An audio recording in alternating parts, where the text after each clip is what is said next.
రాజేందర్ సింగ్ గారు ఏం చేసిందని 6th వార్డ్ ప్రజలు మీకు ఓట్లు వేయమంటారు?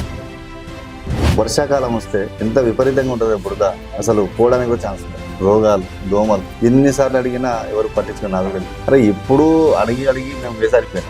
ఇప్పుడు మాకు అవకాశం వచ్చింది కాబట్టి మేమైతే నిలబడితేనే సరిగా మేము చేయగలం. కాబట్టి ఖచ్చితంగా మేము నిలబడి గెలుస్తున్నాం. గెలిచేసినామని చెప్పేసి కూడా చాలా కాన్ఫిడెన్స్ గా చెప్పారు. అది కాన్ఫిడెన్స్ అనుకోవచ్చు, ఓవర్ కాన్ఫిడెన్స్ అనుకోవచ్చు? లేదండి, ఆత్మధైర్యం, సెల్ఫ్ కాన్ఫిడెన్స్. మళ్ళీ వాళ్ళేం సార్, అధికారంలో మేమే ఉన్నాం, మాకు ఓట్లు వేస్తేనే అభివృద్ధి జరుగుతుంది, మాకు ఓట్లు వస్తేనే రోడ్లు వస్తాయి, మాకు ఓట్లు వస్తేనే లైట్లు వస్తాయి, మాకు ఓట్లు వస్తేనే డ్రైనేజ్ వ్యవస్థ చేస్తామని డైరెక్ట్ ఎమ్మెల్యే గారే చెప్తున్నటువంటి మాట. మరి అధికార పార్టీని పక్కన పెట్టి ప్రతిపక్షమైనటువంటి మీకెందుకు ఓటేయాలి?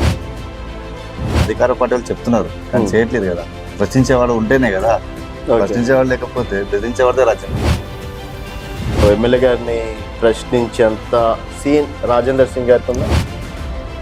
నేను ఒక మనిషిని, నేను ఒక ఓటర్ని, ఇప్పుడు నేను నాయకుని కాబోతున్నాను. ఎవరైనా ప్రశ్నించారు, రేపు నన్ను ప్రశ్నిస్తారు. స్టేట్లో మీరు లేరు, ఒక ఎంపీ లేరు, ఏం లేరు.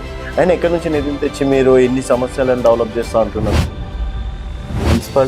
మున్సిపాలిటీ ఫండ్ సపరేట్ ఉంటుంది. ఖచ్చితంగా మున్సిపాలిటీలో మా టీఆర్ఎస్ జెండా ఎక్కుతుంది.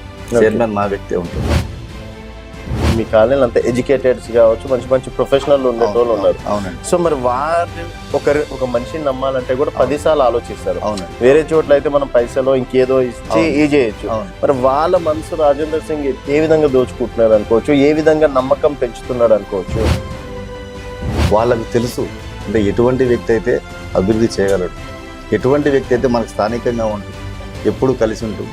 అరే ఈ వ్యక్తికి ఎటువంటి అజాత శత్రు, ఎటువంటి ఎవరితో కానీ చెడు సహవాసం కానీ శత్రుత్వం కానీ లేదు. అందరితో కాలంలో మంచిగా ఉంటాం. అందరూ తెలుసు, అరే మంచి వ్యక్తి అని తెలుసు. ఖచ్చితంగా మమ్మల్ని ఎన్నుకుంటారు. ఎందుకంటే మంచి వ్యక్తిని ఎవరు కోల్పోరు కదా.